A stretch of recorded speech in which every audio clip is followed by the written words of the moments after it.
it didn't really make sense for him to keep playing or be there. Yeah, interesting. Did you read that on Front Office Sports Pro or I probably got NBA messed Central. up again on that. NBA Central? But no, yeah, I have no idea. Welcome to Rogbo's basketball series, getting another one in. FIBA Olympic Games is on right now. So we'll get into that a little bit later. There's a little bit of NBA news to start, but not a whole lot. But we'll get one out and then send you on a merry way. Hopefully a shorter one today, but we'll see how we go, Pro. What's news from your end of the world? Bogues, I'm trying to get us the just some scraps of that WNBA broadcast rights contract. You think Rogue Bogues could tap into just a little bit of it? I have to have a dedicated WNBA segment. I'm all for it. You work for a few of the ladies in that lovely league, right? So yeah, hoop consultants. I'm all for it. Yeah, decent deal if you can get it. But they've finally re-upped their deal, and the NBA as well. So congrats to them, and Charles Barkley potentially staying on. Apparently, and I don't know in what capacity that's going to be with, but yeah, they. I read a little bit about it today that they said they could reshape it to do all sports. Like those guys stay together and do some type of a show sports show, all sports. And you can't, obviously they can't do NBA and cover games, but they could do sort of like a half-ass Sports Center or something like that, where they, not like that, but just sort of like one of those pardon my takes or whatever, and just do all sports. So they would just sort of dabble into that.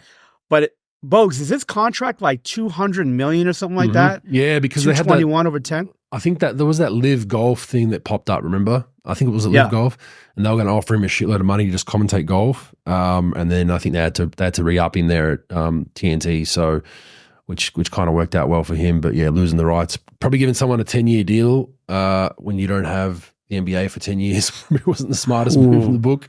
You'd probably want to line those up if you could. There's a business tip for everyone out there if you're going to ever negotiate with the Charles Barkley. But yeah, interesting stuff. But anyway, a few NBA deals just to kick off. Markkanen breaking as we go live, 5-year, roughly $238 million deal. So Utah Jazz have locked him up. I love that he was involved in trade rumors all throughout the offseason. As soon as they signed this deal, the Utah Jazz have released that they never really considered trading him. I love seeing it. Once you re-sign your guy, I know we never really considered trading him. It's just, that's all hearsay. I.e., we couldn't get a deal that we liked. Now we're going to pay him, but that's a huge deal. Deserved for him, though. I think he's really grown into a fantastic player there. A legit 7-footer that can put the ball on the floor, can shoot it from everywhere on the floor. And just kind of it's been nice to see his journey and bounce around a little bit early in his career. And I think now just solidifying a place in Utah, I think it's a genuine piece that you can kind of build around. I think they've got some young guards, some young dogs there in Utah, and they're in the rebuilding phase. But I think much like OKC 3 or 4 years ago with, I'm not comparing him to SGA, but having SGA in that trade, that was a legitimate piece that they could build those young stars around. I think this is kind of similar vein. You got a really good piece now, and he's younger too, and you got those young draft picks coming in, Pro. I think maybe we see a similar path for Utah in 2 or 3 years that OKC have taken. Yeah, I mean, I think this just sort of proves that, you can't really believe everything you read or hear or watch on social media about this guy's gone, he's traded, he's definitely going to get traded yesterday, he's gone. And as a player, you got to do the best you can to sort of tunnel vision that out. And you never know. And with him, you're right. He is a very good piece for them. I don't think he's a franchise player, but he's one of those guys that's sort of close, to that level of really good player. I'd say he's probably number 2 option in a really good team, but number 1 on a team like Utah. They got some young pieces, a ton of draft capital coming up, because of the Danny Ainge, Rudy Gobert trade and Donovan Mitchell trade and some of the other things that they've done. So, yeah, I mean, I think it's really smart for them, even if they want to move him, to have him signed. He's got the money now, and now you could take back more in trade. Because now you have him on a bigger contract, bigger deal. So if somebody wants him, then I think that they were probably scoping out trades and it's sort of like the Tyler Hero thing with Miami. They would probably just didn't get any deals that they, that could really help them. So like, all right, let's just sign them, go long term with them, build them around, Collins, Sexton, and some of these other guys they have, John Collins and things, and see where you're going. But yeah, good signing. Guy who could shoot the ball, sprays the floor, skilled, really smart, plays hard. Like you said, he's had a bumpy career early on. I think Minnesota, Chicago, a couple places like that. Definitely Chicago, Cleveland. Chicago, Cleveland. I think he was. I think it was drafted by Minnesota, traded to Chicago, and then he went to Cleveland, Cleveland, and then Utah. Yeah. It just proves. It just goes to show that you just got to sort of stay stable with it, and and not believe everything that you read about stuff. And he probably will be dealt in a few years if they don't really do anything. But he can't really be dealt until next offseason, I believe, because of his deal. You can't trade him till at least after the trading deadline. So if they are going to move him, it's going to be next summer. You think they'll move him after signing him to this deal? Bogues, you never know. They just did it because they had to do it, right, with the cap space situation and whatnot, and they can't really get much else. Yeah, cap space. You gotta obviously fulfill a sort of a ground floor of how much you spend. Plus, he's a player that you could, he could bring it, right. If you trade him and then you just get all these draft picks and young players that aren't really going to help you, I think keeping him is important. I think it makes more sense. You sign him long term. A team, it's one of those things where if he had like 1 year left and you trade him a trade deadline, the team that's trading him, you don't know if he's going to opt into anything or sign a long term deal with you. Now you got him long term. You got him in the summer. If you do trade him, the team that the team that wants him and give you what you need, they're going to have plenty of years left in the deal, knowing that, all right, this is going to be our guy long term. But hey, look, you know how this stuff goes. Today they don't like you. You go through a couple of months where you're just killing it. Then you're their guy, and you go forward, and all this stuff is, all this stuff is erased. So, and they loved you from day one, even though that's may not be the case, but.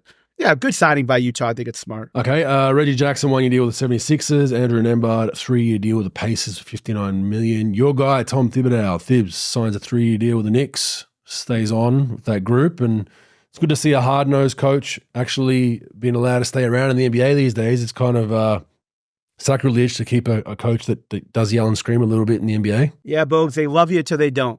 They love you until they don't. So I think he's done a great job. I think he's, that hard-nosed coach, that old school coach that, I think's needed in the NBA to a certain degree. I think they've got the right players that are going to play for him. You can't have soft players playing for him because, especially with all the minutes and how hard they practice and, how sort of intense things are over there. But I think they have, the Jalen Brunsons of the world, guys like that. Those guys are tough. They can handle it.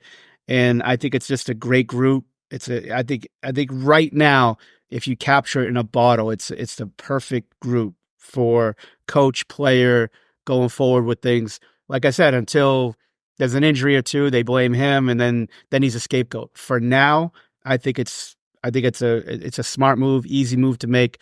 And he is one of the top 2 or 3 coaches tactically in the league now. And I think it's just smart for them to have him.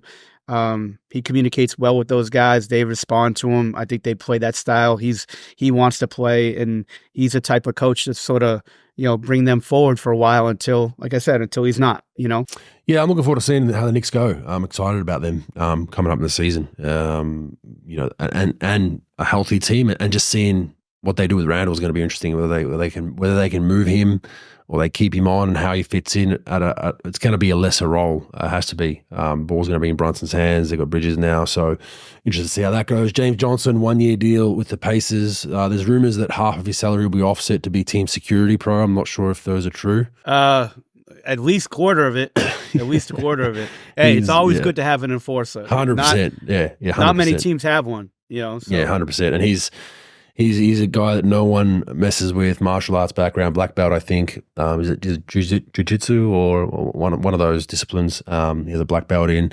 And yeah, someone you don't want to mess with. So good signing by the Pacers, especially the way they play. They're loose, and they got these young guys that talk shit. They need a guy like that to come in. And at least in Milwaukee, I mean, they'll be covered in the hallway in Milwaukee, so they're good.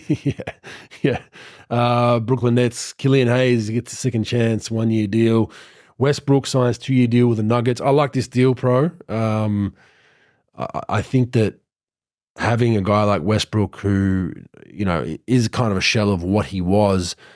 But I think one thing that he does very well is cut. I think he's a very good cutter off the ball, very good offensive rebounder for a guard. And I think just having an athletic, willing cutter on that squad, I think we look back at what Bruce Brown was for them during the championship year, that Westbrook can be some of that a little bit, very similar players with attacking the paint, not going to shoot too many threes, and you got Jokic now handling the ball with a bit of athleticism at that guard spot, and you got some Westbrook can guard, can pick up full court and getting guys. So I don't mind this deal for the Nuggets. They're kind of restricted, as we've spoken about, what they can do with paying the maxes out to Porter, Murray, and Jokic. They're kind of really limited to get a guy like that. I think it's a bargain deal at 6.8, and we've spoken about at length the whole Westbrook thing, and he's got his knockers and he can't do this, he can't do that. One thing he does, he shows up every fucking night, and he generally plays 82 games a season and plays them hard, gives everything he has. So I think Denver will definitely utilize that in that lineup. Yeah, Bogues, he fits what Mike Malone's all about and what Denver basketball is all about. He plays hard, he's gritty. Like you said, you may not like some of the things that he does or some of the things that he can't do, but you can't say that he doesn't play hard and he doesn't bring it every night. They're sort of treading water a little bit, losing Bruce Brown, KCP, not really replacing him with much. They didn't really upgrade the bench all that much. They drafted a guy named Trey Alexander, who's not bad, but Peyton Watson and Strother and Braun, those guys are going to have to step up for them. And by losing KCP, not getting anything back in return and losing him for nothing, then you lost Bruce Brown last year. At least that they salvage it a little bit with Westbrook. Now, he really showed in a negative way in that Clippers series with Dallas. They really needed him. They needed somebody else to step up with Kawhi hurt.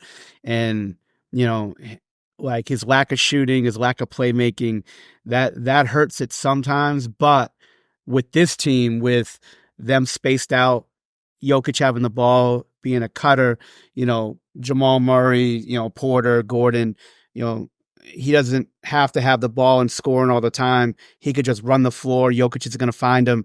And the way they play, and he just has to be an active cutter in space, and Jokic will find him, and he could sort of make plays, run in transition. Jokic will find him in those look aheads.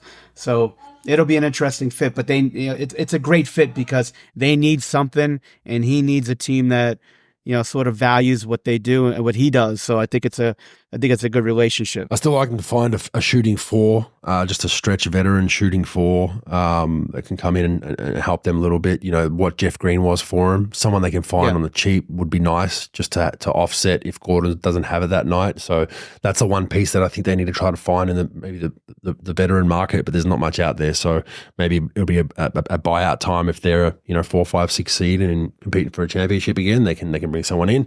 Precious Achiuwa, 1 year, $6 million with the Knicks. Luke Kennard re-signs with the Grizzlies for 1 year, $11 million.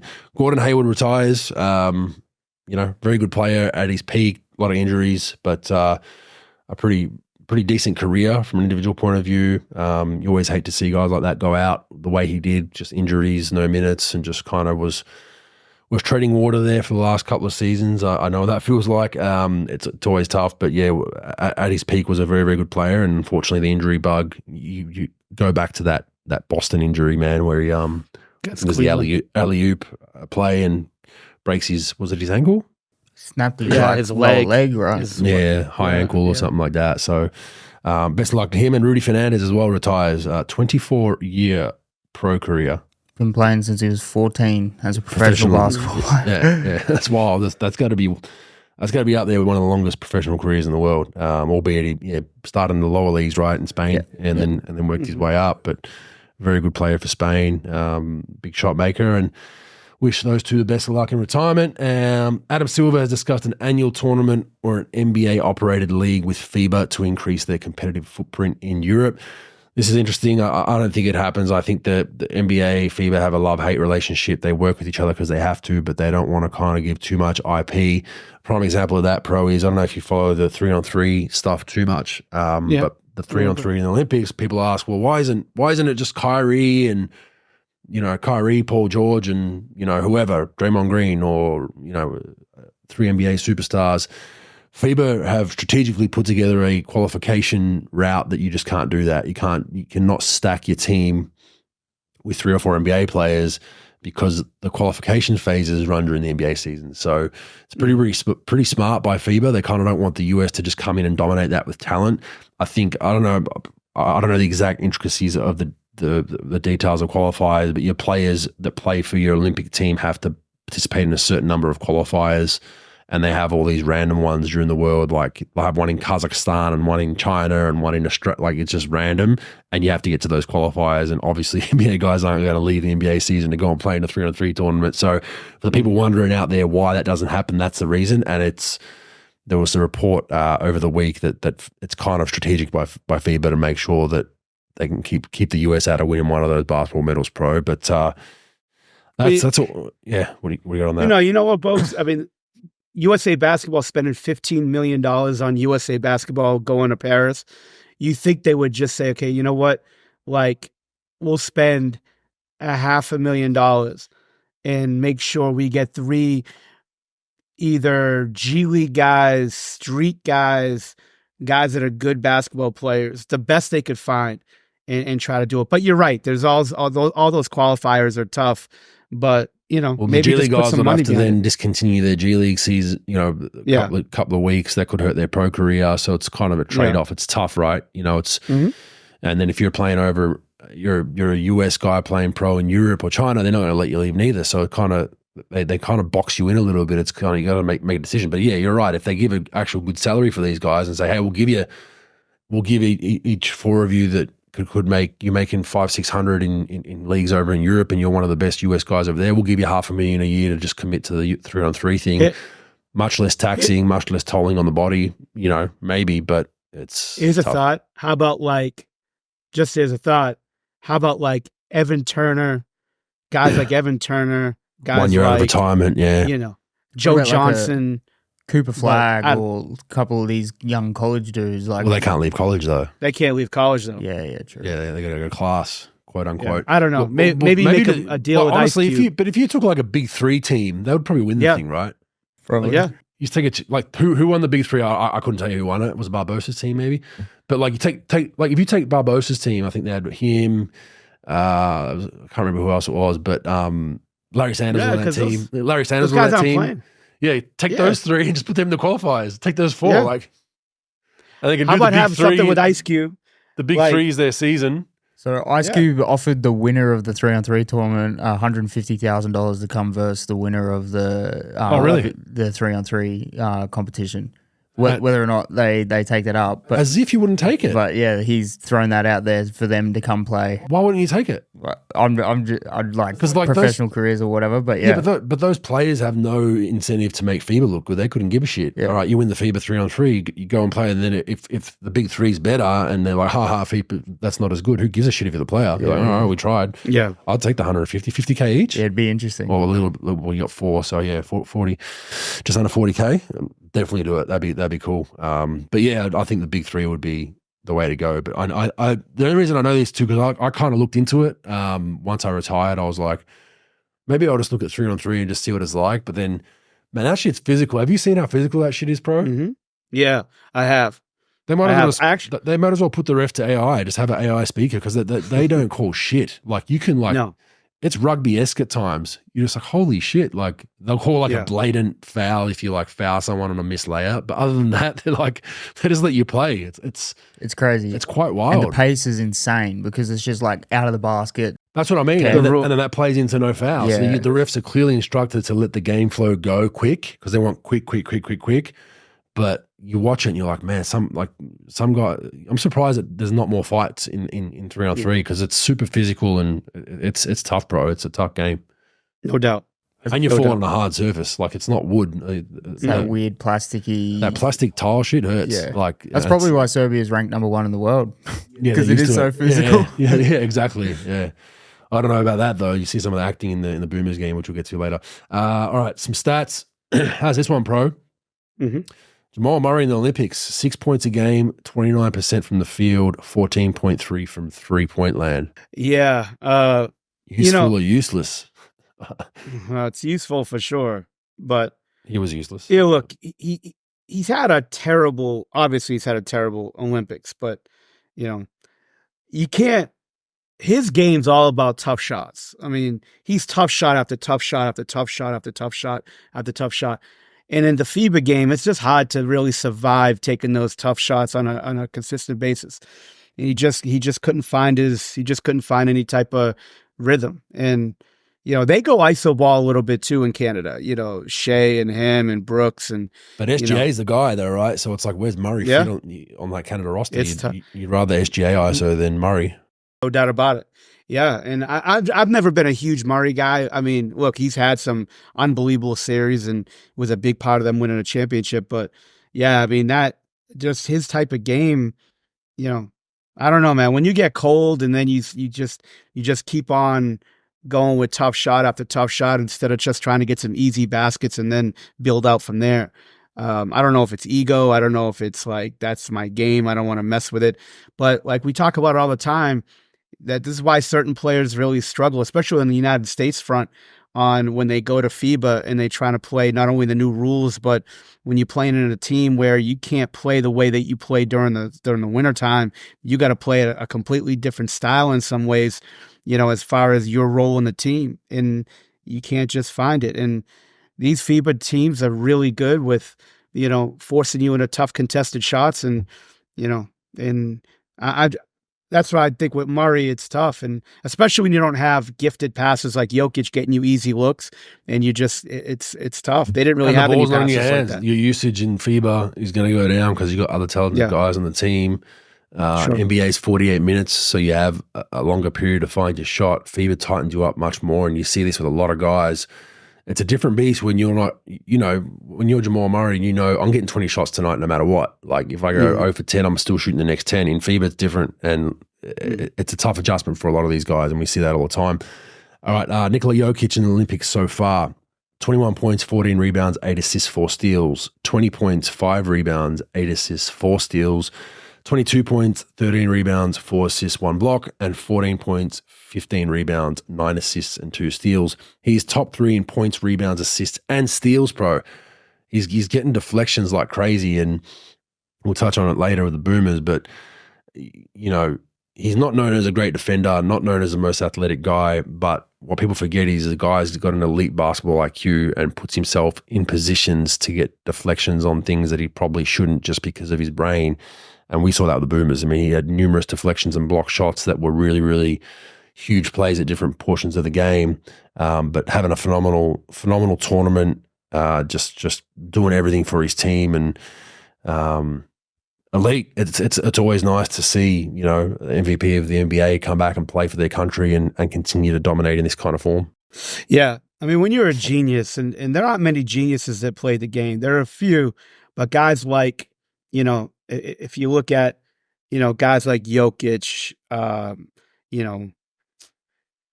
like Jokic, Bird was like that, Magic was like that, LeBron's like that, Rondo was like that. Those are guys that I think Luka's like that. They could just sort of think 3 or 4 plays ahead, and they come up with steals and deflections. They don't have to be the best defender. Bird was like that too. Like Bird was a terrible defender, but he was so smart and he knew where to go and he knew his limitations, but he knew what you were going to do. He may not be able to stop you, but he could just sort of get in that right position.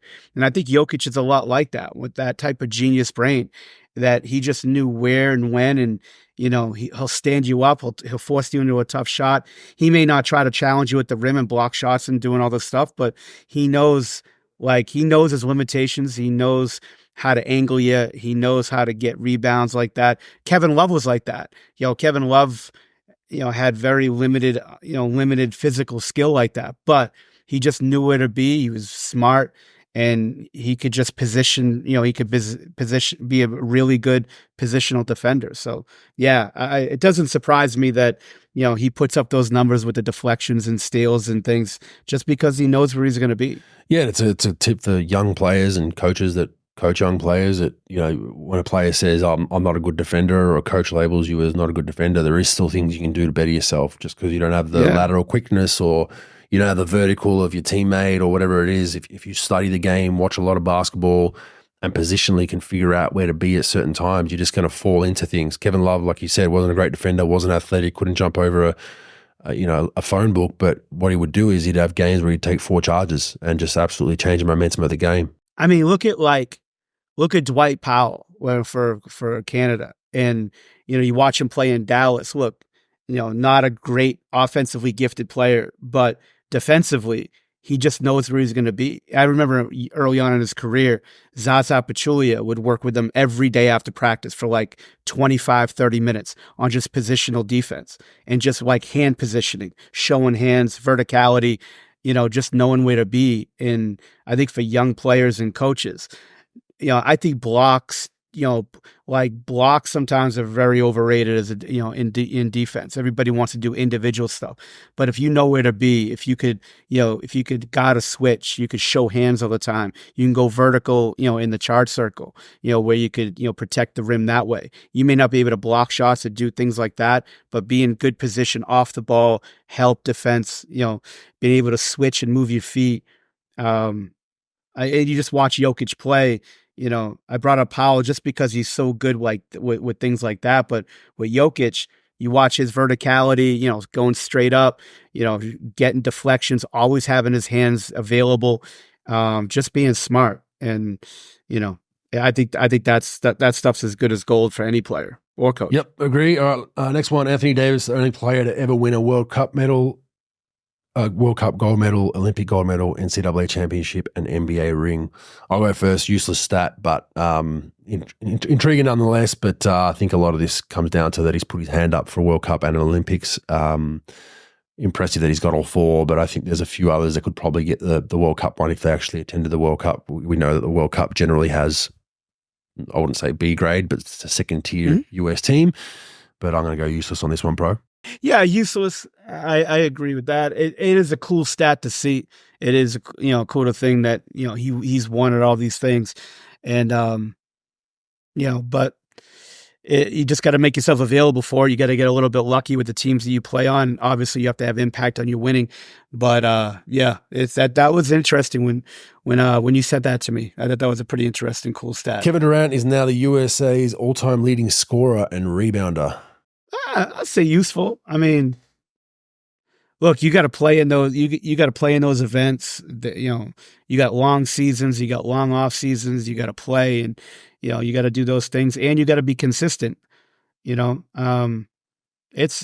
not easy. Like you said before, shorter game. You got other players that need the ball in their hands. I mean, obviously they're going to be isolating for him and making sure the ball finds him. But that's a hell of a stat. There's a lot of history. I mean, there's not a lot of players early on that played like multiple.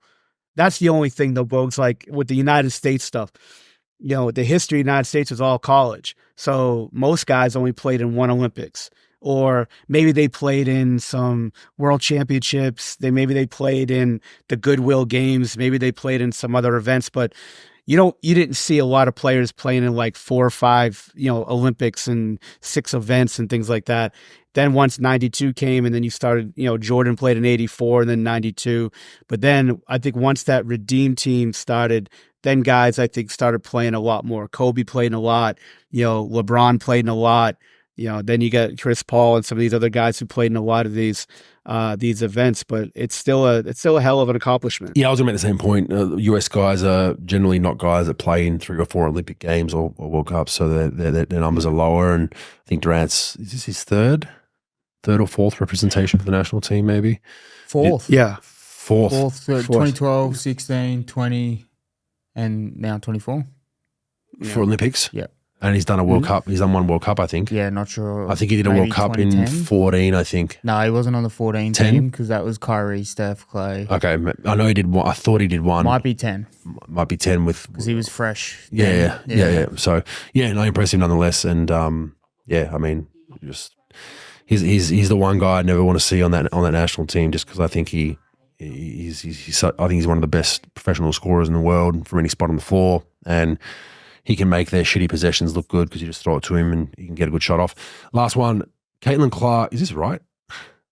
Caitlin Clark has more assists than 75.4% of all players in NBA history. WNBA, I did look that up. WNBA. That's legit. Yeah, I was like, what? No way. How many games she played? 24, if I'm not mistaken. Yeah. Something around that range. I don't know how that works. I don't know how. I have no idea, but I did look at the WNBA career stats with the assists, and it was legit. It was legit. I was like, "There's no way this is right." I'm just like, that's super impressive. I don't know if it's a low bar from the WNBA or a high bar from. I think it's somewhere in the middle. But which she did already break the assist record in a rookie season as well. So yeah, but still, like 76% of all players in WNBA history, she's played.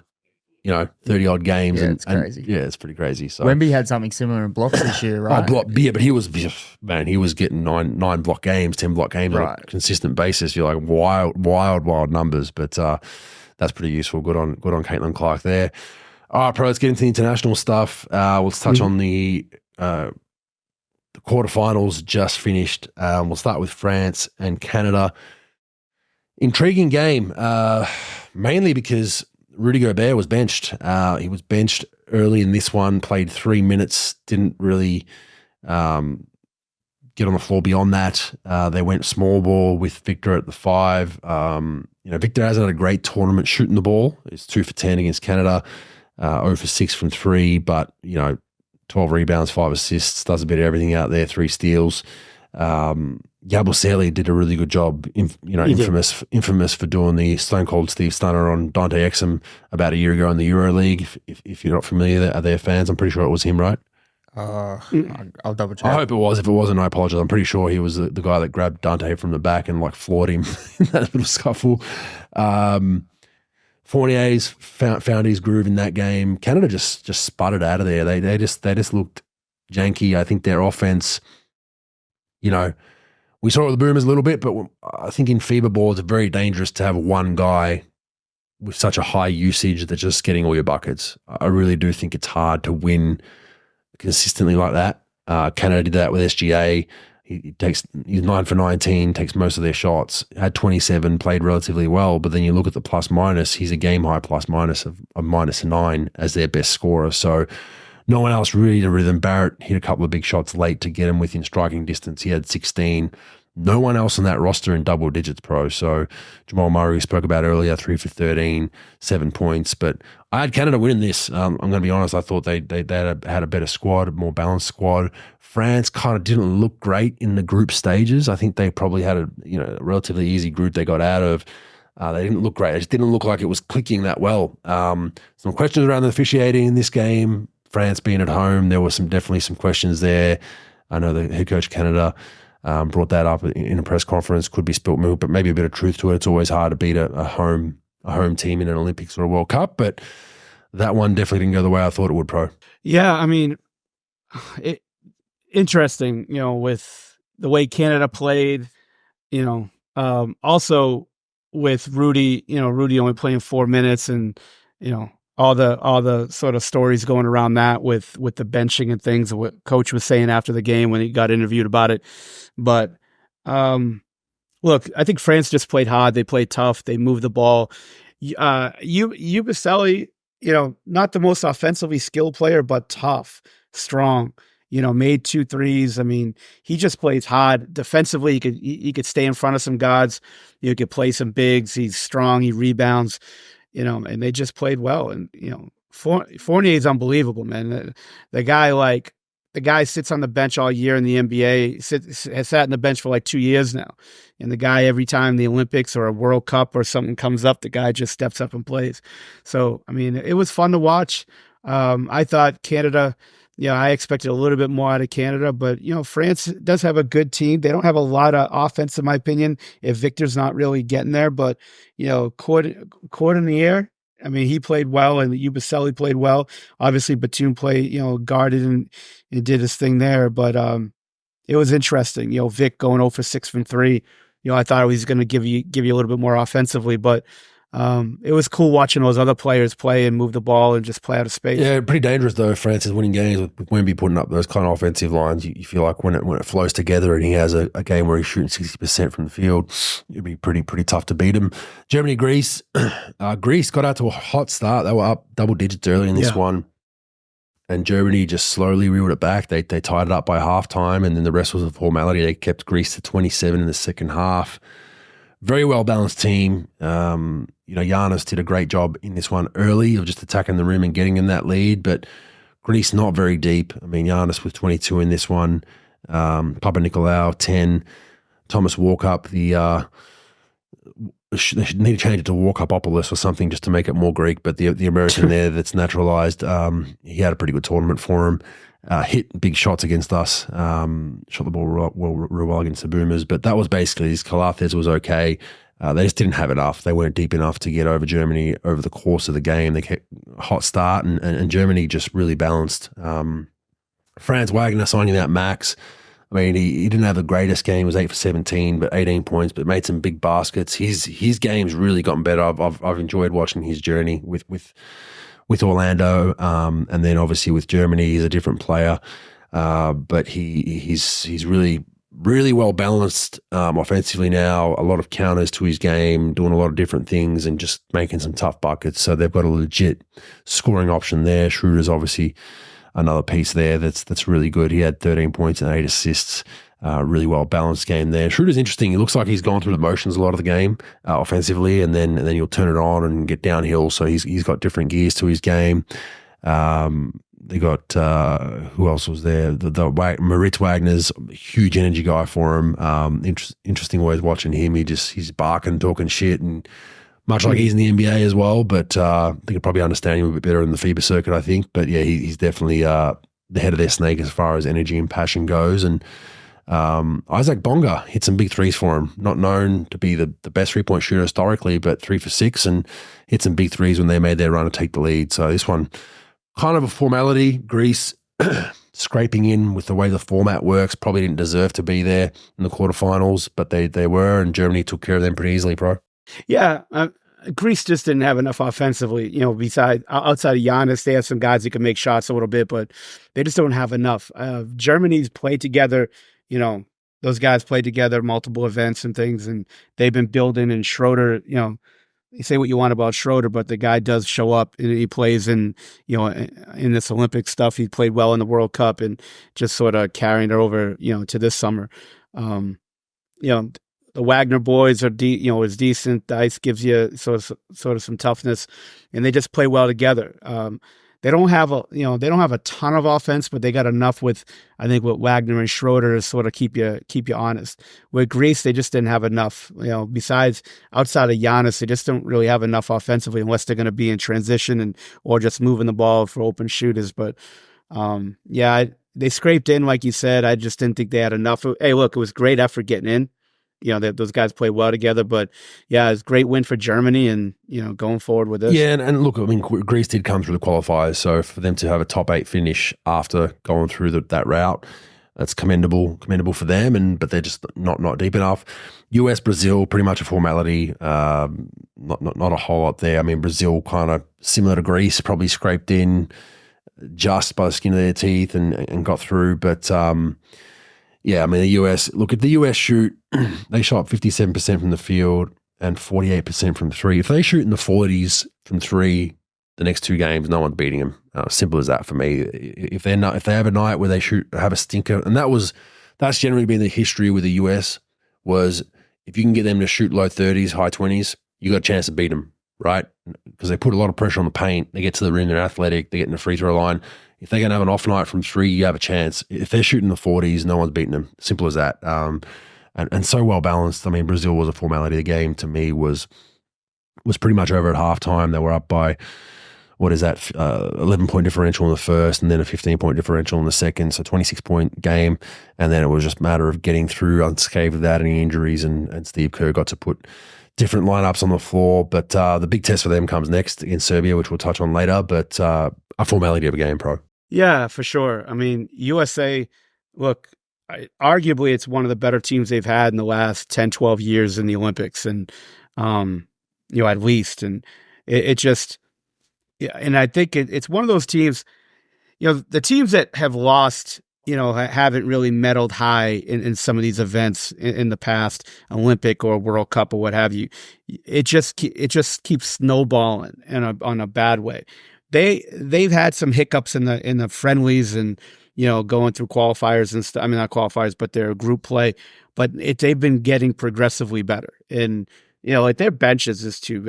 No one's going to beat them. And even if you like play well against their top five, then they got the next five that come in, and it's just how are you going to stop them? And that's just, they got shooting, they got size, they've got guys that could switch, they got guys that get to the rim, they've got good role players, they've got obviously they've got their blue chip players, they've got their franchise guys.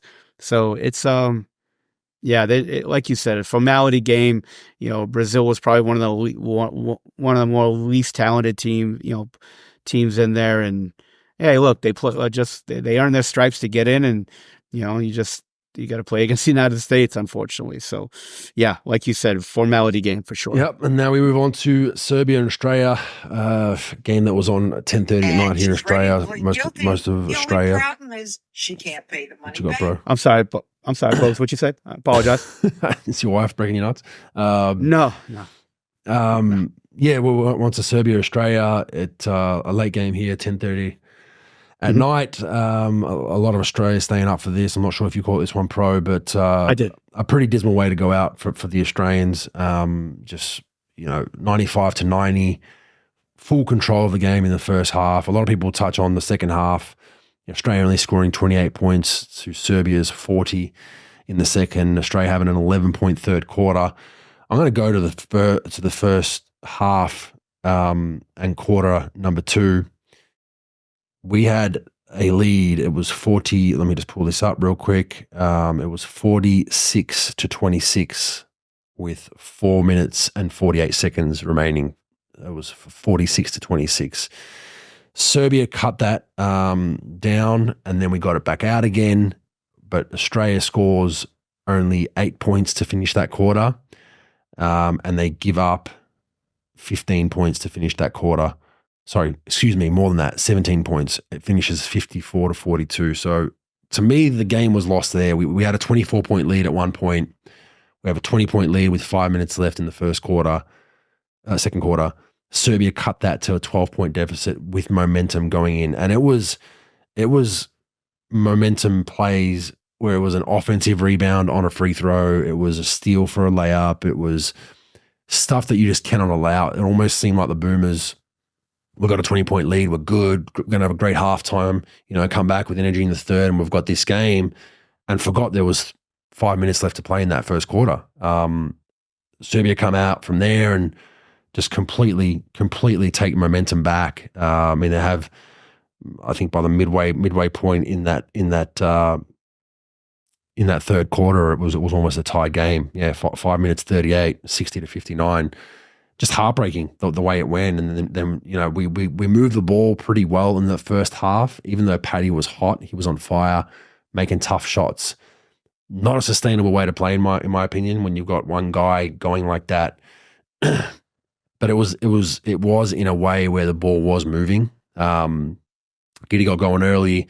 Paddy then found form late in that first quarter, knocked some big shots down. I didn't mind, even though it was kind of two guys doing the bulk of the scoring, I didn't mind it too much because the ball was moving.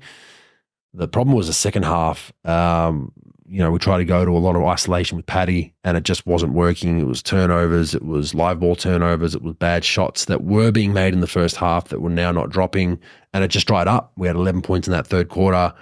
I thought our defense wasn't horrible in the second half. We gave up 40 points, but that's not a horrible number in FIBA. It's 80 points for a game. That's where we needed to live anyway for us to be successful. We got stops 2 out of 3 possessions, and then that third one, we can't score. So we're putting so much pressure on our defense that it just dried up, and a pretty tough way to go. Second chance points, Serbia actually, outdid us with second chance points, which is not not a staple usually see from an Australian team. Usually Australian teams will win the gritty stuff, second chance points, offensive rebounds, charges taken, all that kind of stuff usually goes in Australia's favor. At one point, it was 20-5 with second chance points. It finished 23-11 points in the paint. Serbia had 46 to our 38. We won the bench battle 34-27, and points off turnovers was even. So it was won and lost in that second quarter period, and with second chance points, in my opinion, and just a tough way to go when you're up 24, bro. Yeah, I mean, you're up 24 in any walk of life, high school, college, pro. You expect to get in the win column. I thought Serbia got to their spots. They just couldn't make shots in the first half. They moved the ball. They got to some good looks. I mean, they were aggressive trying to get to places. They just couldn't make shots. And, with Giddey and obviously Patty was like Michael Jordan gets Portland in 92. I mean, guy just couldn't miss. And it's fool's gold sometimes, because if he was just doing it to that level, I mean, it's going to be tough to sort of carry that for 4 quarters. And all Serbia did is they didn't no panic. They didn't get nervous. They didn't panic. They just ran their stuff. They kept on handoff, pick and roll, handoff, pass, cut, second chance points. A lot of mental mistakes by Australia. Giddey's turnovers. Look, he had a great game. He was aggressive offensively. He was making shots, getting to the rim at will, no doubt about it. But some of the turnovers he made, was costly in some costly times, like especially when they were making runs, fouling the 3-point shooter. I think Jokic was at the free throw line, got an offensive rebound off the free throw late in the game. Yep.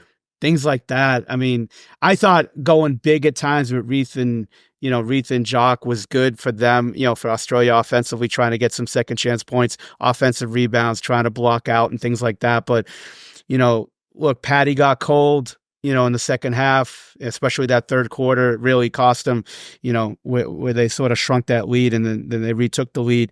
But, it was just the mental mistakes. You can't go up 24 and just keep on jacking up shots. You gotta settle things down. You gotta box out. You gotta clear the offensive glass, and don't allow the defensive glass. Don't allow offensive rebounds and second chance points.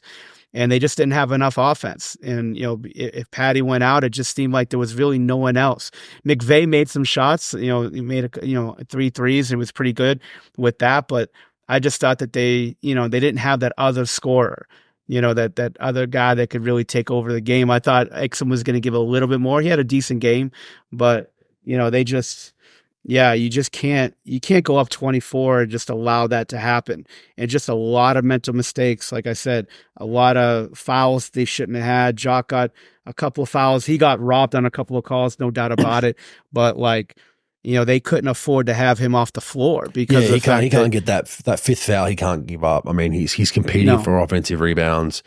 Yeah, it was great acting. Serbs were definitely got an A for Academy Awards, or got the trophy for that. But that's the way the Euros are. They're gonna hit you, and you hit them back, and they're gonna flop, and they're gonna get a foul call. That's just the way they play that mind game with you and try to make you make those mistakes. But Jock can't get that fifth foul. He just can't. You can't put yourself in a situation that you give that up, because we need him on the floor.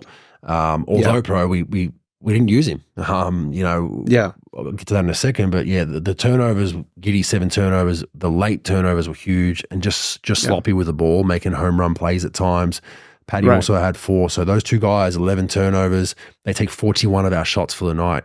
They take 41 shots out of, our team's 74, and they turn the ball over 11 times collectively. You're not going to win many games doing that. We had 14 assists to 20 turnovers. Just not going to get it done as far as that goes. But go ahead. But with Jock, did they not watch the first 3 games that they had in the friendlies? You should be handing off. You should be running handoff with him all night and getting him into short rolls and rolling him to the rim.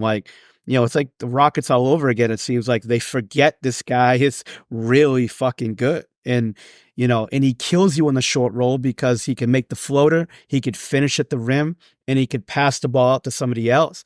And you can't have a guy like that averaging 17 a game and just go away from him. I know Patty was unstoppable, no doubt about it. But you can't go away from him like that and just sort of allow him just to sort of sit there. And I feel as though that's what happened. And people will think there's bias because we obviously have a good relationship with Jock and I'm friends with him and whatnot. But it was glaring. I think he was our most consistent performer going into the quarterfinals for the first 3 games. It seemed when he had the ball in his hands, the right decision was made most of the time. It was either the hook, it was either the kick out. We posted him at times. He wasn't just, hey, we're posting Jock, so now Jock's going to shoot. He'd make the right decision, and he's great out of that handoff game. You see, whenever Serbia got overrun by pace or something, it went to Jokic on the elbow, slowed it down, split cuts, either a layup or free throws or an open 3. I think Jock's decision-making was elite, and he's gotten much better with that as his career has gone on. But to have him go from those first 3 games to basically, how many shots did he take in this game? He took 6 shots, and I think 4 of them were early, right? Like, didn't touch the ball in the second half. He's not horrible as a passer, 2.5 assists to 1.3 turnovers over the tournament, especially when our offense in that second half was so clunky and so ISO heavy. Throw it down on an elbow to Jock or throw it down to even Giddy on a block at times. They're our best passers, and run some shit off that. That was my one gripe in 2023. The same thing happened in this tournament. Was we thought it was just going to hero ISO ball us, Patty, save us again. Now that's worked 1 out of 3 tournaments. It got us a bronze, and he was on fire during that tournament. The next 2 tournaments, it's killed us. It's shot us in games and out of games, and that's not a knock on Patty. That's the system that we're playing. This game, it felt like it was Patty ISO. Now it's Giddy ISO, and then it's second half. It's like, fuck, what do we do? What are we running? No quick, easy hitters for the Boomers all game. It was all off the bounce. No back cuts, no chin cuts. You got to have a little bit of movement to get some easy shit. And that's where Serbia and these FIBA teams kill you, because you can have great defensive possessions, and then at the end of something, they have a back cut or a play. I saw no quick hitters coming out of timeouts, and those are the kind of things that you got to take advantage of. So, and this isn't a knock on coaching or playing. It's just what I see and I observe. I have no agenda here. That's just how I felt the team could have really excelled, is when shit's not going right with this ISO ball or pick and roll, you got to get it, throw it down to the block, run some stuff off that. It doesn't mean this isn't 1985 where like we throw it to our big guy and he just dribbles 5 times and tries to shoot a hook shot. Our bigs are so mobile, they can do different things. You can go back to a handoff late. We just got none of that, and I think it was a deer in the headlights second half from players and coaches alike, Pro. Yeah, it's going to hurt your development of your team going forward too, because Patty's gone, after this Olympics. This will probably be his last event, I would assume. And now you've had this guy that just had this usage rate for the last few events, and like, you can't play that way, because obviously he's not going to be there. Now there's a big void. You need collective shot making drivers, guys that could, do different things. If you watch these FIBA teams, especially in today's game isn't, like you said, throw it down the post and everybody just watch. It's hit the post, split cut, cut to the rim, hit the post, reverse it, skip, extra pass. It's hit the big up top or at the elbow, cut off that handoff. You watch Serbia when they needed baskets a lot. If Jokic didn't have anything, Jokic would touch it up top. They would cut off a Jokic, floater go into the basket. And if somebody had to step up, they could make a pass to somebody else. Cross screen post up. They posted him on basic old school cross screen action to get him a touch on the block. That's it. We had none of that for Jock or for Reith, Reith had a nice post up at one point, got a bucket, and we just went away. Everything just went back to off the dribble, and you're not going to win basketball games that way. And you're gonna have. I've said this from the start. I did some stuff with the NBL on a podcast, and I mentioned that Patty's either really hot or really cold.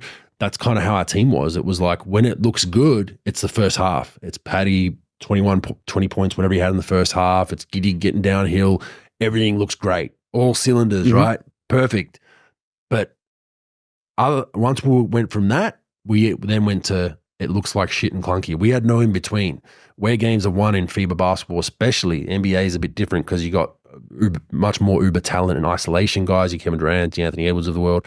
In FIBA basketball, where it's won is your bad just needs to be average. So you can't go from really good to really shit. You got to go from really good to just fall down to average and trot along and then get it back up to good. We didn't do that. The disparity between our good and bad was just so vast that you either dig yourself a massive hole, you shoot yourself in a game, and then the next half you literally shoot yourself out of it.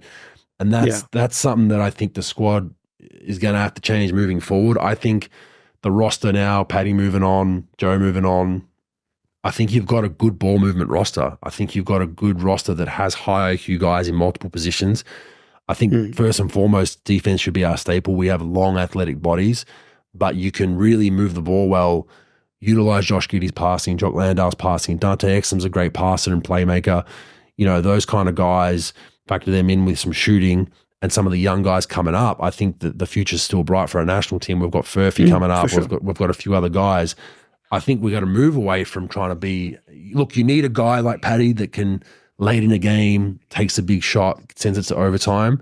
But I think you got to make it a team game with one of those superstars, and that's when you get really good at the FIBA level. And we see the teams like Germany and these kind of squads. They have that guy that can close, but they're not like, you're our guy the whole game, you need to score for us. It's like, it's very well balanced. You saw it with France, and it ends up winning you a tournament or getting you at least in the middle contention. I mean, Jock's probably arguably the top 10 smartest player in the league in the Olympics right now, and not counting some of the guys in the United States, but like I would say like 10 to 12, right? But like, how about playing him out of the trail? Like, in a situation you have Paddy pushing the ball up in the right side, you got Josh running in the left side, just hit Jock in the trail, let him dribble handoff with Giddey, and then Giddey gets to the basket. You got Jock rolling to the basket, and now you could play Jock out of the short roll. You could roll him to the rim. You could play him out of the dunker. Like, instead of just watching, and one mixtape tour with Paddy just dribbling around to get a shot. And no offense to, Paddy, geez, he had one of the more, that was one of the better Olympic games I've seen, individual performance, as far as a guy getting hot like that, in a while. So yeah, he was really hot. Don't get me wrong, but you just can't. I don't remember. Maybe like Luka a little bit, maybe Paddy, on some of these Olympics. Yeah, but Luka's got the assists as well, though. That's a difference. Yeah, no doubt about Paddy's it. A score but like first things guy. like that, where you're just moving the ball, getting into handoffs, getting to the basket. You got a roller, you got guys spacing. So I'd be interested to seeing, hearing you talk about like, going forward with guys going through the system, maybe some guys that aren't on the team now that could probably help them, in events coming forward. But, I mean, I think they've got a nice solid, base with Jock and Josh and, some of these other guys, Dyson, it was pretty cool to see. And, and then I would assume Exum will play again and Reith will play again. And, it'll be, I don't know. It would be a cool. I mean, they got plenty of weapons going forward for sure to keep this thing rolling. It's just like you said, you got to change that mentality just a little bit. Yeah, look, I think we got to be a defensive team first with this squad. Just finishing on the stats. Patty Mills was one of our leading scorers with 16.5 a night. He was a tournament high. This is over the course of the tournament. 16.8. 2.3 rebounds, 1 assist, 41% from the field, 40% from three. He's a team high plus minus pro over the course of the tournament as one of our leading scorers. That kind of tells you kind of what you need. I'm not huge on plus minus, but with guys that play bulk minutes, he's a minus 5.8 when he's on the floor. So we're down 5.8 points with him on the floor, even though we're getting the scoring. Josh Giddey was actually our leading scorer at 17.5. He's at a minus 4.3. Jock Landale plus 2.5 over the course of the tournament. So a positive when he's on the floor for the whole tournament. 14. For sure. 14 and 9 a night. Disappeared in that last game because there's just no touches there and some foul trouble. I thought Dyson Daniels had a good tournament, bar the last game where he had 0. I thought he was pretty solid. His defense, phenomenal. 8 points, 5 rebounds. look, we can talk about it, Trent. I mean, Nick Kay, probably his worst tournament as a boomer when you include the World Cups and the previous Olympics and even the qualifiers. He just was a shell of himself, brought in for 3-point shooting. He was 0 for 1.5 over the course of the tournament and didn't knock down a 3. And that's what he was brought there for, over your likes of your Xavier Cooks, your Jack White, even probably a Matisse Thybulle, different position, but brought in for that. Wasn't great. McVeigh was impressive for me. So pro Jack McVeigh, a guy that was 3 years ago with the Adelaide 36ers, was getting DNPs, played his way into that lineup. An energy guy, erratic, didn't really know, was he a 3, was he a 4? I don't think he knew what he was. Trent speaks about he was playing with him in open runs a couple of years ago on the Gold Coast and was just kind of like a decent player, okay player, but played NBL 1, goes to Tasmania. His ride over the last 4 months pro has been phenomenal. He's gone from relative unknown to the world, and a solid NBL player, to finals MVP, hits that shot just over half court to beat United in game 4, I think it was, makes the Olympic team when no one had him picked in the roster, really, by Trent, but had a fantastic camp. I was at that camp knocking down shots. Like, you're just like, wow, this guy's going to actually make a play for a roster spot. Makes the roster spot, gets a 2-way with the Rockets. The Rockets, right? Houston gets a 2-way with the Houston Rockets. Then on top of that, actually plays in the Olympic Games and was, I think, probably our best bench performer. He was 18 minutes a night, 9 points, 9.5 points, at shooting at 52% from 3. What impressed me about him was just no fear. Like, the moment doesn't look like it gravitates in his mind. He just lets it fly and knocked down in numerous games, these weren't just threes in garbage time or when we're up 20. These were big threes that we had to hit to keep a 3-point lead to 6, or we're down 6 and they're making a run and we get it back to. He made some big threes, so very impressed with him. I think he's kind of going to be he's in the main 15 regardless now moving forward, in my opinion, in the Boomers.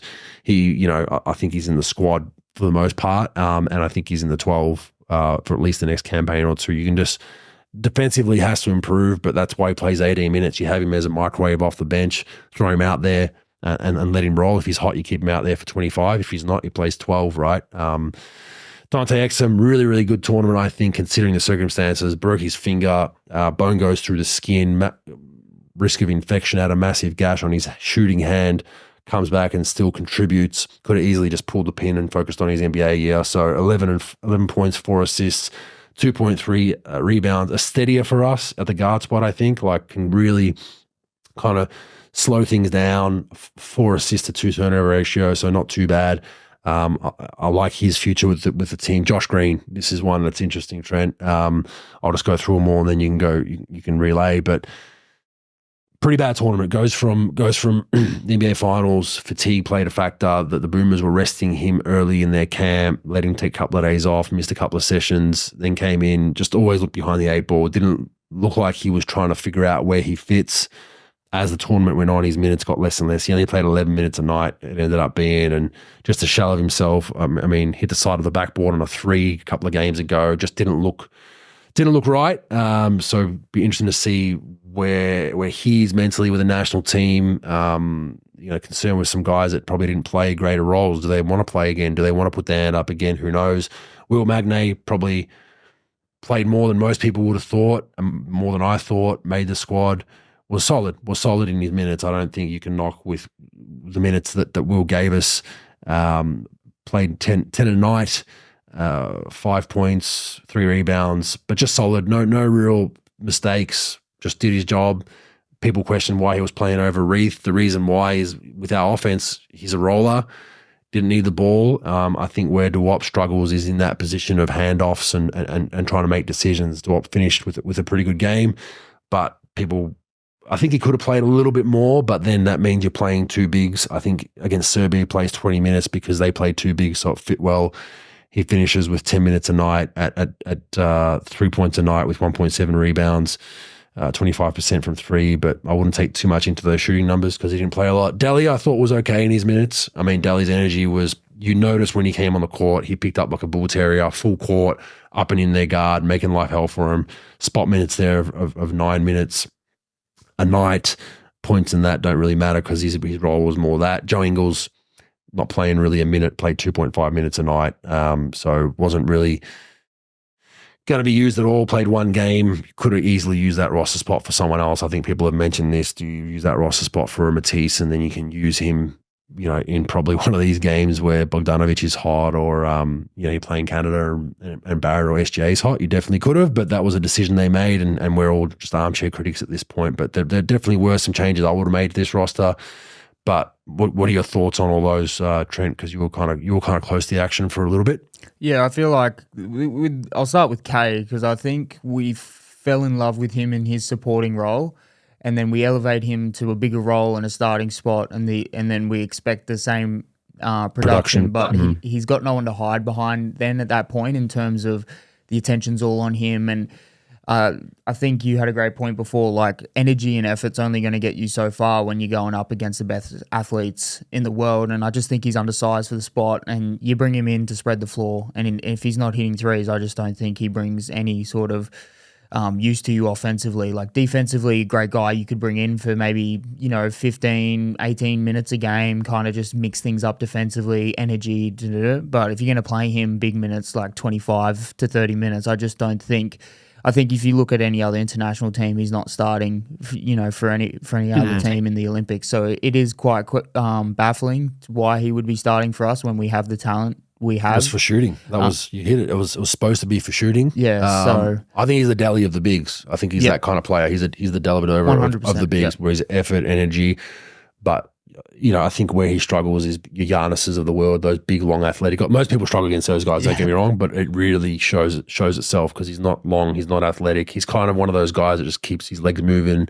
He's always hustling, but that can only get you so far. Yeah, and it's hard to ask him to come from the B League and then, where he's matching up with probably undersized guys and less athletic players, and then you throw him in the deep end against your Giannis's, your Dwight Powers, like it's just a big ask, I feel. And McVeigh is just such an unreal story. Like we won't touch too much on him, but he didn't start a game in the NBL for his first 3 years. Kind of bowed out of college because he was not getting minutes, etc. And then we all know his rise. So it was awesome to see him be able to do what he does, and I completely agree. I think he's kind of solidified himself in that 12 moving forward, at least for 27 World Cup and 28 Olympics for sure. So I think that's a great... I think if Dante doesn't get hurt, I don't know if Jack's that same player off the bench for us. Because Dante probably would have been a bit more effective, especially from the three and stuff. Dante had a great shooting year and stuff, so you obviously saw that dip because of the injury, but...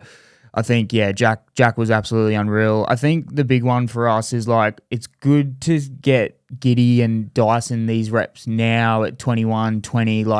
As much as people harp on Giddey with his turnovers and stuff like that, he's 21 years old. And he's going to learn from it. Yeah, and I just think as much as it sucks, as much as it tears the heart out of fans in Australia, it's such a good thing for him to have this lesson now, because I think moving forward, hopefully... if we get in those situations again where I think we had Serbia in the palm of our hand, we speak about the Germanys and these teams that aren't as deep offensively. We have this luxury where we can get out to this 24-point lead with guys like Paddy and Giddey hitting shots. I think we just had them right where we wanted them, but we just didn't make the adjustment we needed to. You saw Serbia completely change their defense to focus in on Paddy. And it's at that point, I don't understand why we don't go to the short roll to Jock and go to where their attention is not. And it just didn't happen. And it was so hard for me to wrap my head. We have such great IQ guys, elite coaches, and there was just no adjustment at any point in time to see where those holes were offensively. It's you couldn't have asked for a better thing from Serbia defensively for them to completely have got 2-3 guys going to Paddy off these screens. We could have absolutely destroyed them in that second half if we chose to make those adjustments. So I think for that to happen now, I think is great for us moving forward, because hopefully that means we can avoid the heartbreak in the future with Giddey learning these lessons now. And I think another highlight for us was Dyson's shooting. I had no expectation for Dyson to be able to spread the floor like he did in this tournament. I think he did a really good job shooting the ball from three and helped us tremendously. I would really question him getting that starting spot. Last year in the World Cup, didn't play pretty much at all. and then we elevated him to a starter after a season that was kind of riddled with injuries in the NBA. I didn't hear amazing things out of the camp as well. Like I heard he was pretty turnover prone and stuff in the scrimmages. So it was really surprising to see him elevated to that starting spot, but I think he did an amazing job. Well, 38 from 3, I mean, that's pretty good for him. Yeah, especially coming into it, I just thought like non-shooter, same. defender. So for him to come out and kind of hit threes the way he was, it really kind of evolved our offense in ways that I didn't think we would be able to play with him out on the floor like that. Like I was a bit nervous with, especially even Giddy kind of off the dribble sometimes with his 3-ball, like just hadn't seen that from those guys. So I think when I was looking at those lineups early, you got Giddy non-shooter, Dyson non-shooter, you know, like Kay's not, but so I thought we did really well. That's one thing we didn't touch on was Giddy. I mean, 47% from 3 over the course of the tournament. Unreal. And not dare open tough threes, big threes at different stages of the game that we had to hit. There was one that went swing to him in the corner in front of Serbia's bench in the fourth quarter that he had to knock down. Seems like he's found it. That's a great thing for his NBA aspirations, going to Chicago, ball in his hands. If he can shoot the ball, I mean, he's not going to shoot 47% in the NBA, but if he's just in the high 30s, man, it changes his game so much. Like you can't go under, you can't treat him as a non-shooter, as a liability, and then all of a sudden he's getting downhill with his length and size and getting the paint, finding shooters. I mean, Chicago, like it's commendable risk they've taken, but getting a young guy like that, I think they've got something good. Huge upside, 21 years old. Like he can only get better from here, or at least you think. But it was amazing to see after the performance he had in the playoffs to see him, you know, kind of putting it between his legs, step back threes. Like that's huge confidence, you know, plays there, and you just wouldn't expect that after the way he performed. But I think moving forward, like this is what it is. I think we can't really add too much to the performance. You know, like I think we were kind of lucky to be there with how we played in the group stage as well. Like to be I'd agree. 1 and 2 in a quarterfinal, like you're kind of cheering at that point. And I mean, the Serbia game is just kind of how it has been for the Boomers in these kind of situations. We just go away from what has been working, and I think that's been a pattern, you know, in previous tournaments as well. So it wasn't like hugely surprising, like obviously a 24-point Well, give most up. people, look, my heart was obviously Boomers, but my brain was in this. Yeah. Was saying, I think my brain's saying Serbia's going to win, but obviously I want the Boomers to win. My heart's there because Serbia's top 3 in the world. The second in the world last year without their best player. And we had them on the ropes. So it's just like, you know, it's a tough one. But look, the future, it's Giddy and Daniels in your backcourt, fantastic. I think Landale's probably got 2 left in him comfortably. Should get to Brisbane quite easily. Then beyond that, Dante Exum's in the mix, guaranteed. Then the rest is pretty wide open, in my opinion. You know, you got Reith, Green, he's come back in the fold. There are some young guys that have been noted. Dash Daniels, who's a younger brother of Dyson, but that is the next Olympics is 4 years away. So who knows where he plays himself into. Johnny Furphy is the other one. Alex Tui is the other name that could rear his head into there by that stage in 4 years' time with the Sydney Kings right now. Does he play another season in the NBL, then get over to the NBA potentially? Luke Travers is the other one that could potentially rear his head. He hasn't been involved with the national team a lot because he's been summer league trying to get that two-way, which has just happened, which is really good. Alex Condon, I don't know too much about him, but has some aspirations. WA kid, he's tough. I think a couple names. Proctor is a big one. Like I think in the point guard spot we're going to be light now. Paddy's gone. I think he'll be a great guy off the bench, especially in 4 years' time.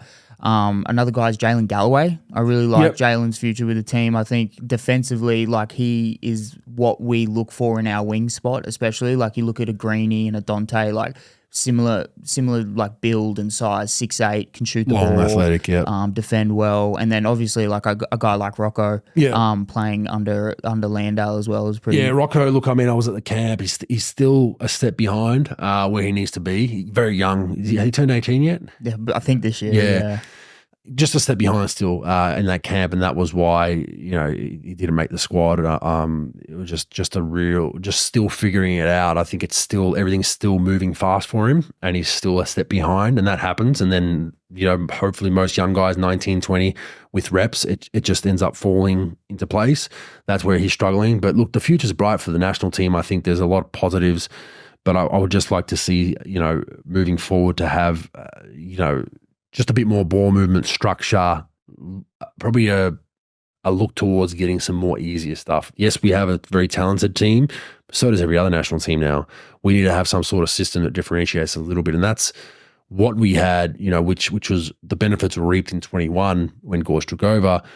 Andre Lamanos did a fantastic job of that. There was a system, the ball moved side to side, and Paddy, who was our gunner, still had those 3-4 minute periods where he would get his buckets, right? And that, I feel like when you have everyone involved with the ball, confidence doesn't wane up and down between players. Everyone feels like they're part of it. I think that's the way you get to a medal. I think playing this way is really hot or cold. You're going to have a 23 performance where you don't even make the next round. You're going to have a performance here.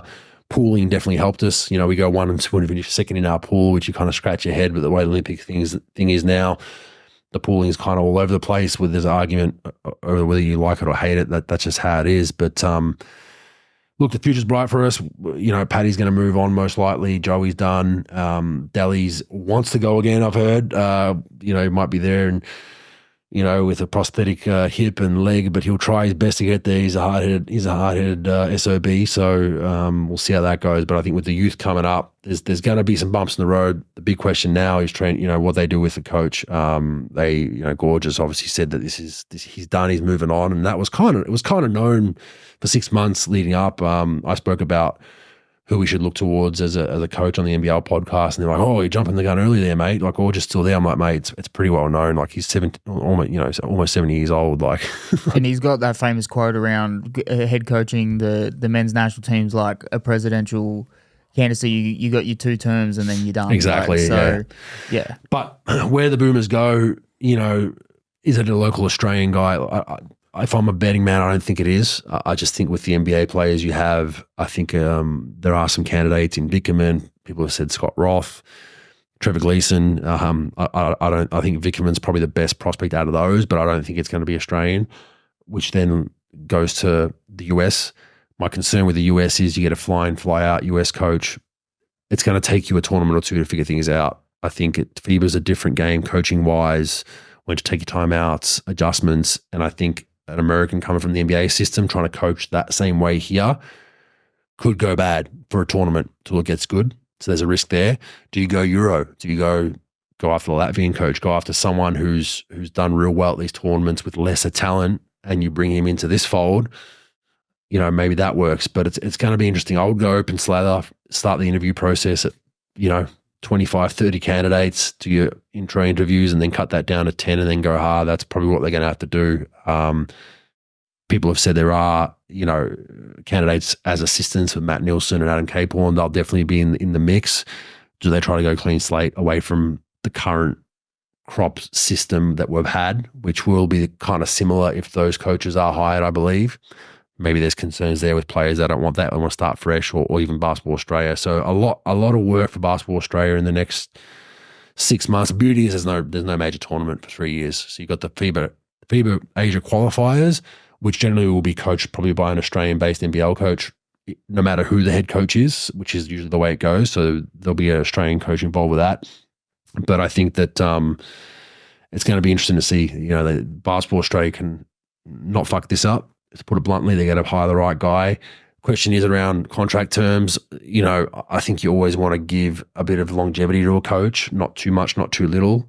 But, it's hard. Do you say, all right, you're guaranteed 3 tournaments, and then after the first tournament, you're like, oh shit, I think we're the wrong guy. Then you got to make a tough decision. But I think you got to give them the leeway of at least 1 or 2 tournaments. That's always the way it goes. It is like a presidential campaign, and Gorge is right, because it takes some time. You might have a system that takes a year or 2 to kind of get flowing.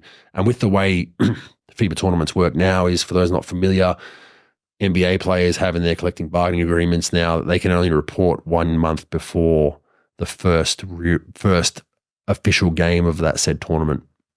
So it doesn't give you much time, man. Like you talk about Josh Green, Dante Exum coming from a finals into that, and then we've got to rest them because they're a bit tired. Like, it doesn't give the coaches a lot of confidence in getting their shit together quickly, right? You got to kind of roll on the fly, and that's why with this group we get the same players putting their hands up again, and you build some longevity over. Okay, a bad finish this tournament, maybe next tournament's okay, you get a little better, and then you build that momentum of staying together. If we have a national team situation where we have 5 or 6 new faces every campaign, not good.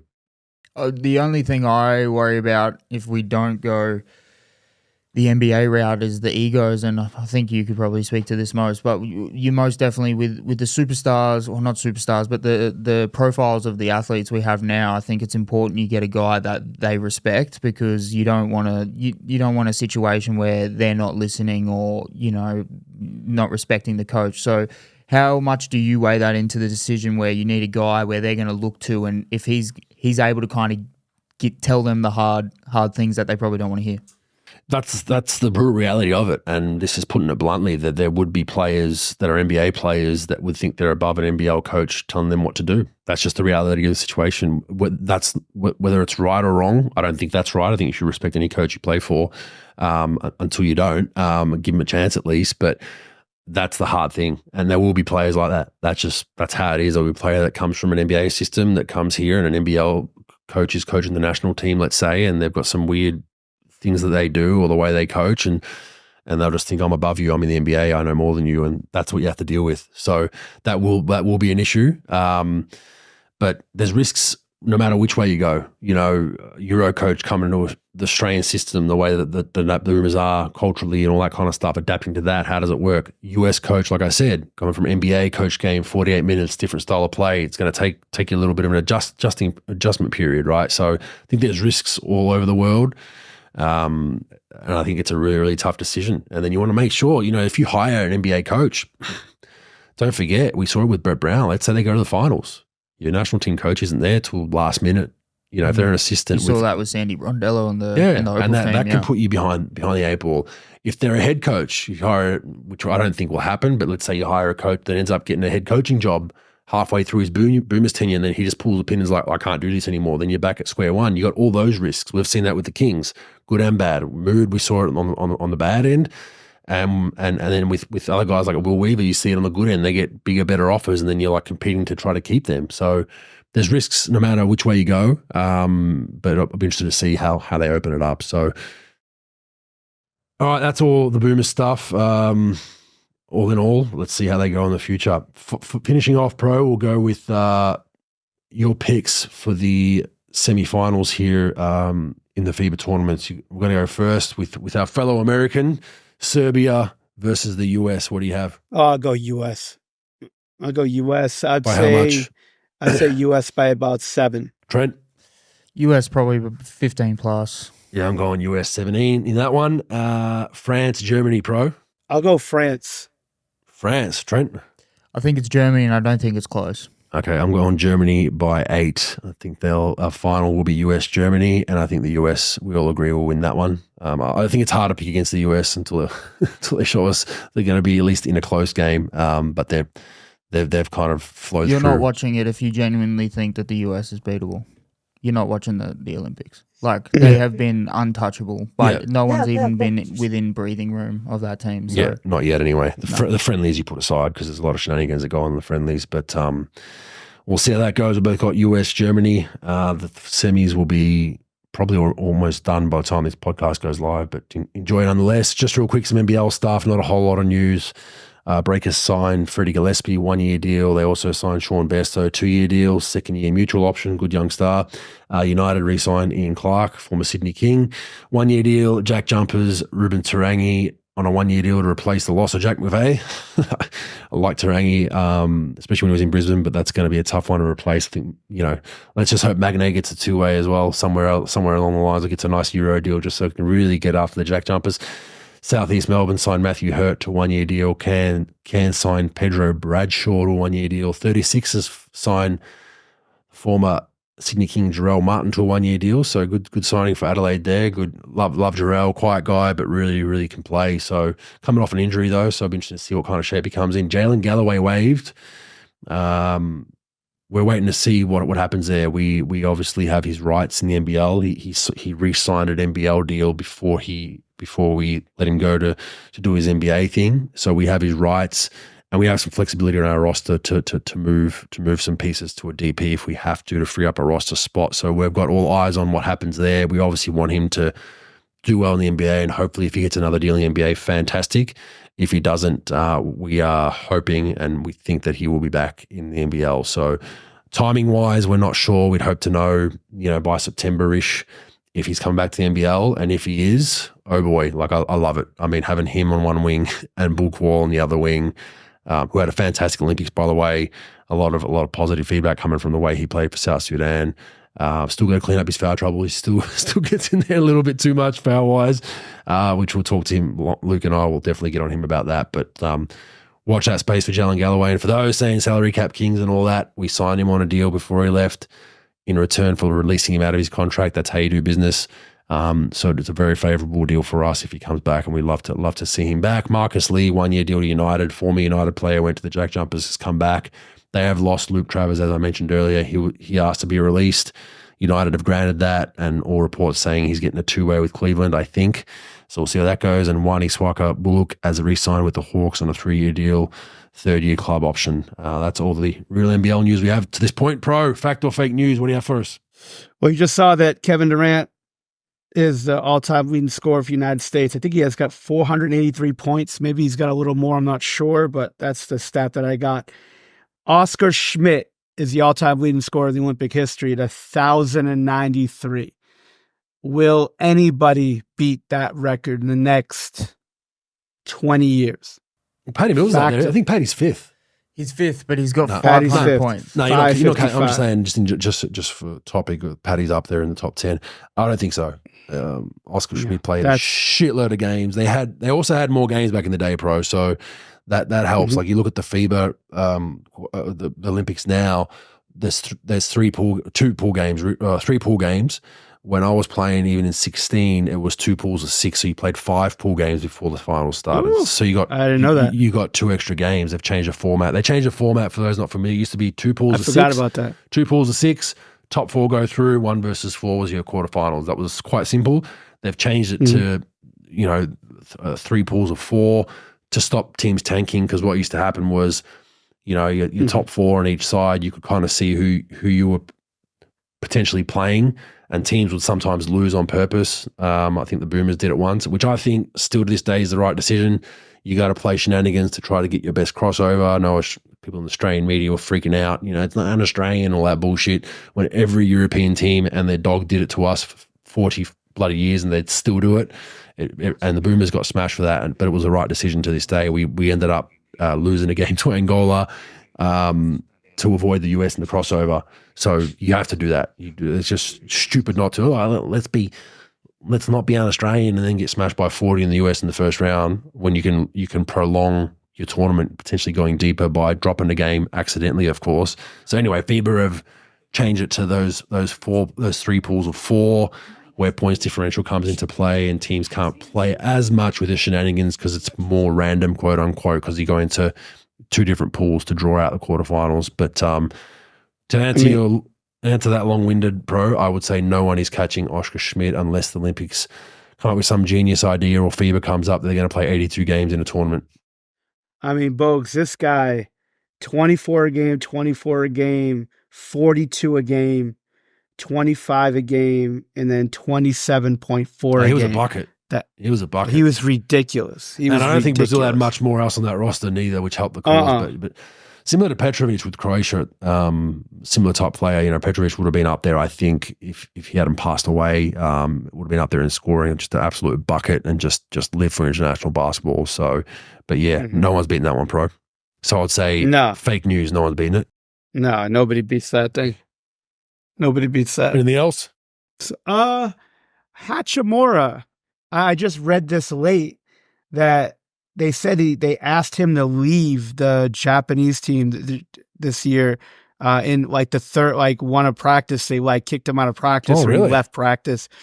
Yeah. I mean, he's had a lot of I know he's had some mental health issues stuff, but I don't know. I don't know the story, so it's hard to talk on it, but I don't want to speak out of tune on it, but it's weird.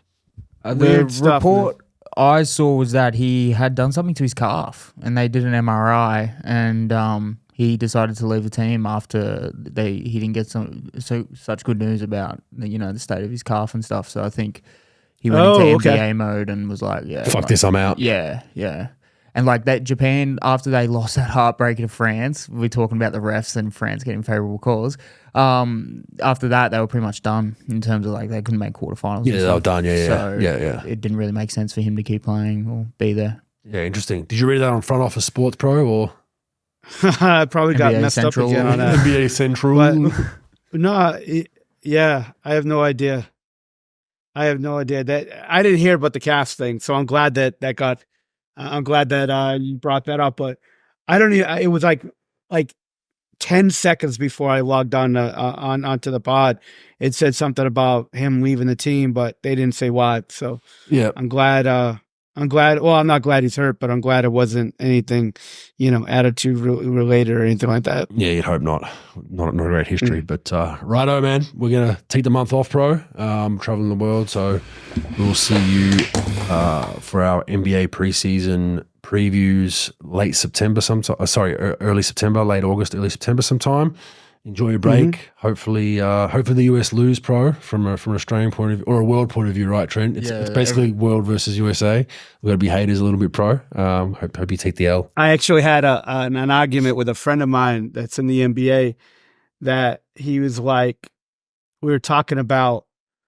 I was saying that no one really cared, like especially the United States, like they don't care about the World Championship stuff. All they care about is the Olympic stuff, like. And no one really, I mean, I know like national team, everybody's excited about it. They want to win, but like, and that's why we're talking about like them not really sending the best players to World Championships because no one cares. So they care, but they don't. Yeah. That's you know what I'm saying? Well, you're the world champion if you win the NBA league. So it's just so annoying. We're the only sport as well that views it that way too. Like every other sport, the World Championship or World Cup or whatever is the pinnacle. And FIBA's trying to, that's why they made it, they've renamed it the World Cup and they've had it the year before the Olympics because it becomes a qualifier for the Olympics. They're trying to really incentivize that being the event. Yeah. I just don't think it'll ever get to soccer World Cup levels, right? Because 92. But then again, the Olympics is introducing, pyrotechnics will soon be a sport and, what else? They got break.